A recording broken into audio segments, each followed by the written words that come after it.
Introduction. Rashmi bought 2 pizzas at a restaurant. Each pizza is cut into 6 equal slices. Therefore, there are 12 slices. Rashmi has to divide these slices among her 3 friends and herself. That means there are 4 friends. She first gives 2 slices each to her 3 friends and herself. She is still left with 4 slices. She gives 1 more slice to each of her friends and herself. Thus, Rashmi successfully divides the 2 pizzas equally. In this lesson, we will learn division in detail. Objectives. At the end of this lesson, you'll be able to divide numbers using division facts, recognize the symbols of division, divide numbers by grouping, divide numbers by using multiplication facts,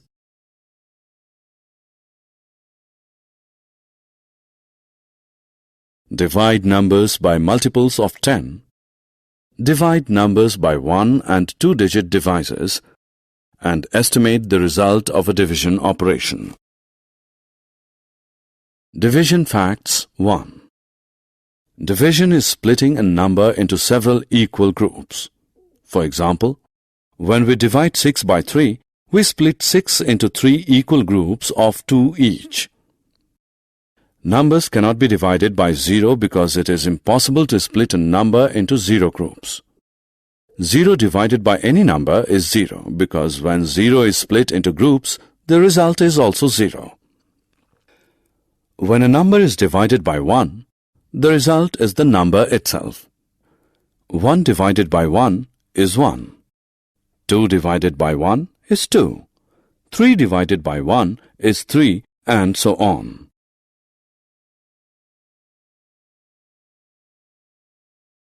Division facts 2. Let us learn the division facts of 2 and 3. 2 divided by 2 is 1. 12 divided by 2 is 6. Similarly, 6 divided by 3 is 2. Now let's look at the division facts of 4, 5 and 6. 4 divided by 4 is 1. 20 divided by 4 is 5. 10 divided by 5 is 2. Similarly, 18 divided by 6 is 3. Now it's time to know the division facts of 7, 8 and 9. 21 divided by 7 is 3. 56 divided by 7 is 8. 64 divided by 8 is 8. 72 divided by 9 is 8.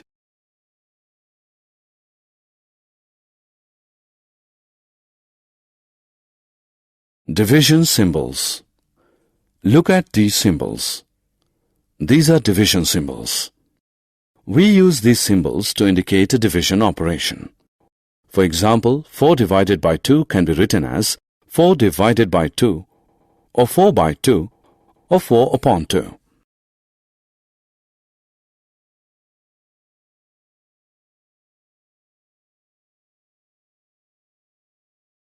Division by grouping. There are 15 books. 5 books can be packed in one bag. How many bags are required to pack 15 books? Make groups of 5 books each. 3 such groups are possible with 15 books. Hence, 3 bags will be required to pack 15 books. There are 20 apples. 4 apples can be packed in one basket. How many baskets will be required to pack 20 apples? Make groups of 4 apples each.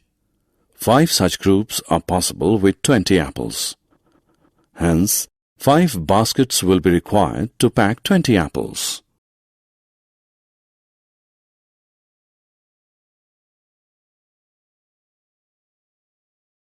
Division using multiplication facts. Let us now divide numbers using multiplication facts. What is 18 divided by 3? We can write 18 in the following way. We know 3 multiplied by 6 is 18. So, 18 divided by 3 is 6. Similarly, 22 divided by 2 can be written as, we know 2 multiplied by 11 is 22. Therefore, 22 divided by 2 is 11.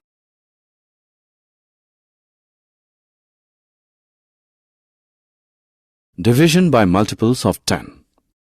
The numbers that end with 0 such as 10, 20, 30, 40, 50, etc. are multiples of 10.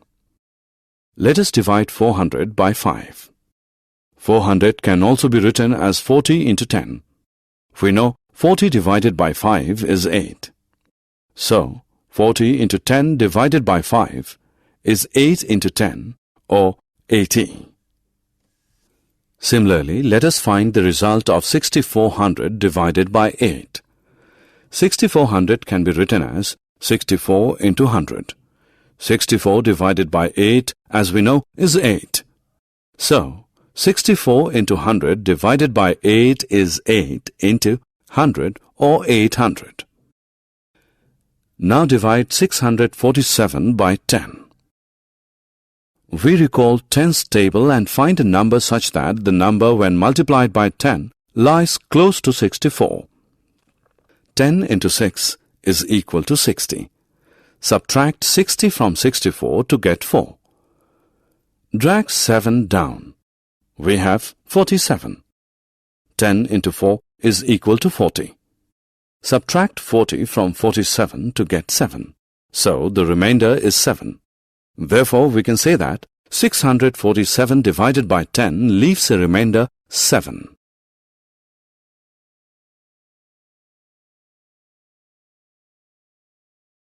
Division by one-digit number. Let us now divide 128 by 8. Since 1 is less than 8, so we will divide 12 by 8. Recall 8's table. 8 ones are 8. 8 twos are 16. 16 is greater than 8, so we use 8 ones are 8. Write 1 above 128. Subtract 8 from 12. Write the answer as 4. Drag 8 down to form 48. Now divide 48 by 8. 8 6 are 48. Write 6 above 128 next to 1. Subtract 48 from 48. The answer is 0. So, 128 divided by 8 is 16. The division leaves no remainder.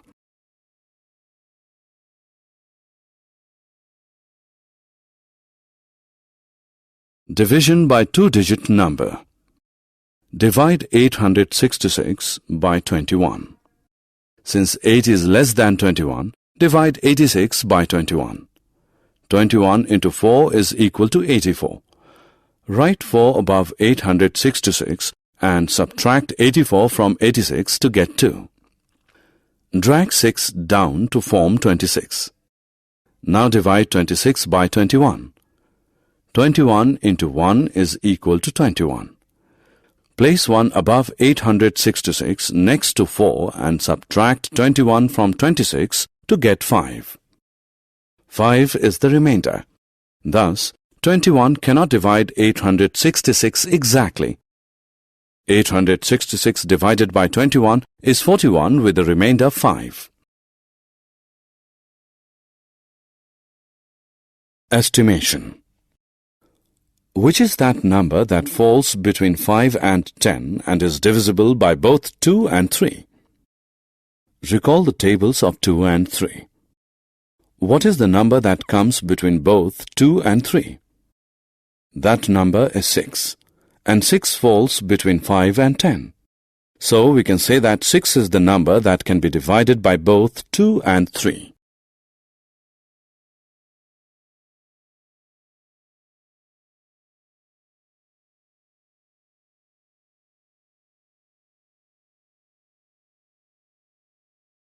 Summary.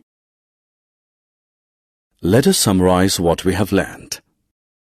A number divided by 1 is the number itself. 0 divided by a number is 0. Division by 0 is not possible. These are the symbols of division. Numbers can be divided using multiplication facts. division is possible through grouping. It is possible to estimate the result of a division operation. परिचय। रश्मि ने एक restaurant से 2 pizza खरीदे। प्रत्येक pizza 6 टुकड़ों में कटा हुआ था, इसलिए उसके पास 12 टुकड़े थे।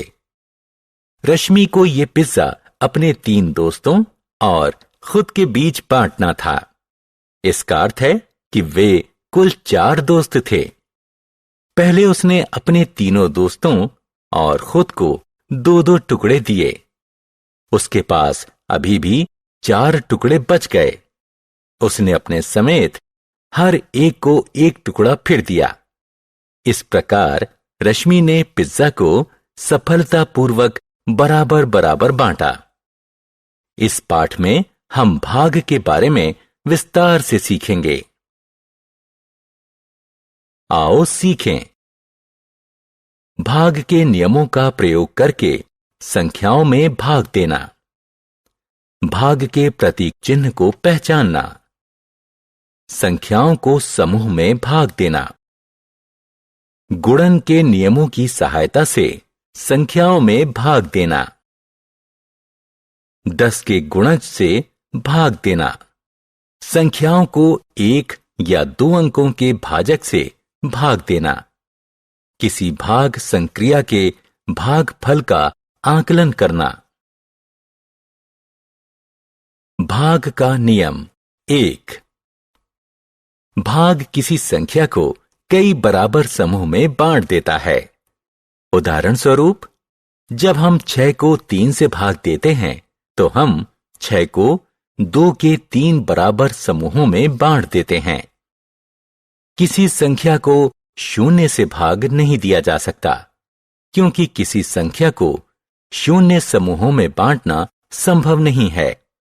किसी भी संख्या से 0 को भाग देने पर भागफल 0 होगा, क्योंकि 0 को जब समूहों में बांटा जाएगा तो परिणाम 0 ही होगा। किसी संख्या को 1 से भाग देने पर परिणाम वह संख्या ही होती है। 1 को 1 से भाग देने पर परिणाम 1 होगा। 2 को 1 से भाग देने पर परिणाम 2 होगा। 3 को 1 से भाग देने पर परिणाम 3 और आगे भी इसी प्रकार चलेगा।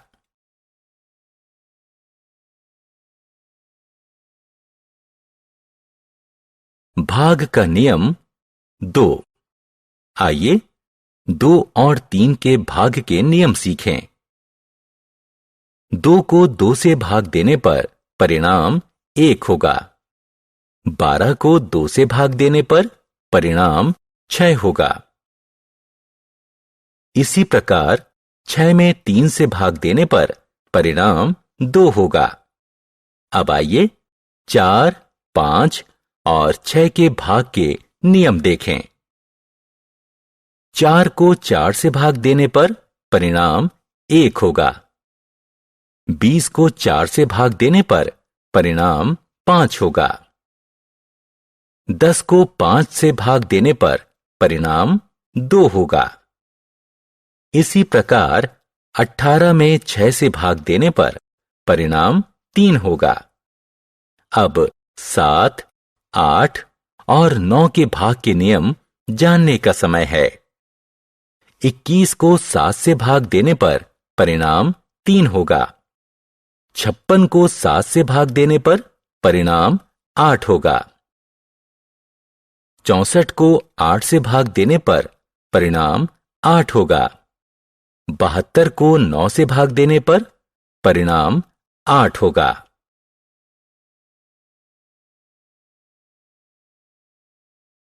भाग का प्रतीक चिन्ह।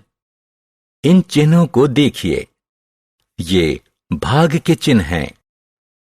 उदाहरण स्वरूप 4 को 2 से भाग को इस तरह लिखा जा सकता है।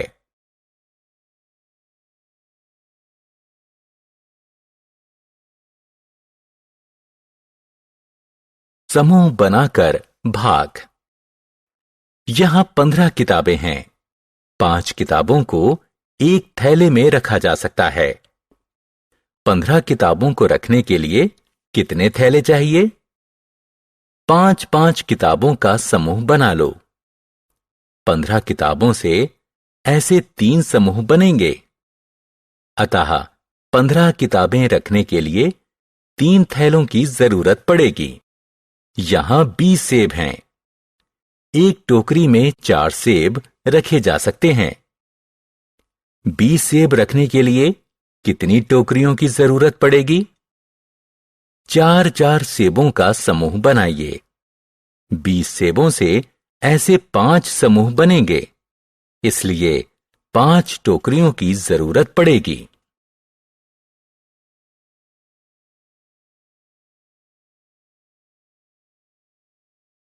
गुणन के नियमों के प्रयोग से भाग देना।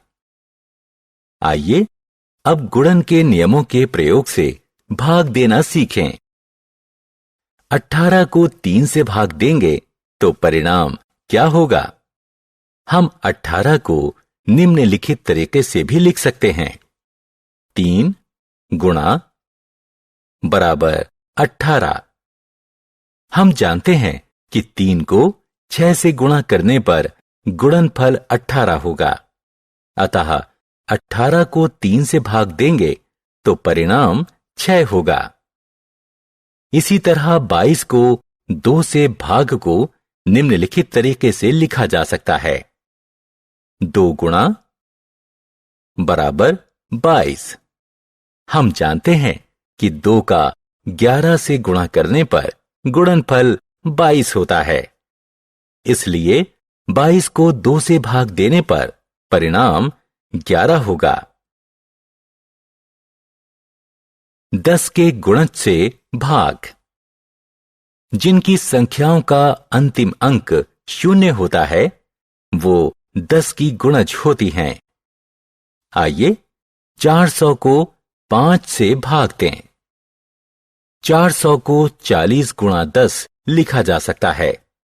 हम जानते हैं कि 40 को 5 से भाग देने पर परिणाम 8 होता है। अतः 40 गुणा 10 को 5 से भाग देने पर परिणाम 8 गुणा 10 या 80 होगा। इसी प्रकार आइए 6400 को 8 से भाग देने पर आने वाला परिणाम ज्ञात करें। 6400 को 64 गुणा 100 लिखा जा सकता है।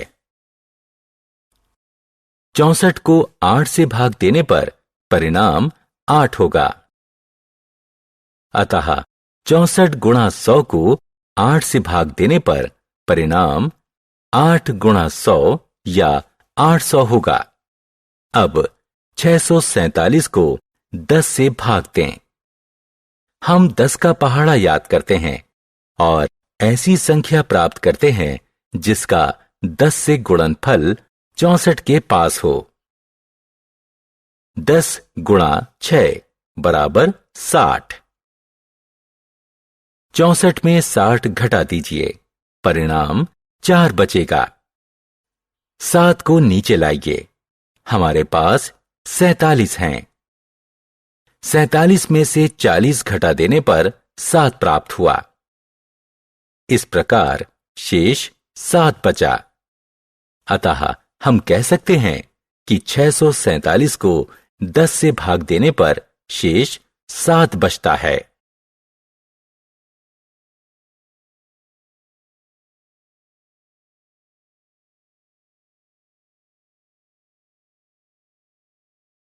एक अंक की संख्या से भाग। आइए अब 128 को 8 से भाग दें। क्योंकि 1 8 से कम है, इसलिए हम 12 को 8 से भाग देंगे। 8 का पहाड़ा याद करें। 8 एकम 8, 8 दूनी 16, 16 8 से बड़ा है, इसलिए हम 8 एकम 8 का प्रयोग करेंगे।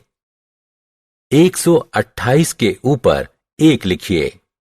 12 में से 8 घटाइए, 4 को उत्तर के रूप में लिखिए। 8 को नीचे लाइए। अब 48 को 8 से भाग दीजिए। 8 छिक्के 48। 128 के ऊपर 1 के आगे 6 लिखिए। 48 में से 48 घटाइए। उत्तर 0 है। अतः 128 को 8 से भाग देने पर परिणाम 16 आएगा। इस भाग में कुछ शेष नहीं बचेगा।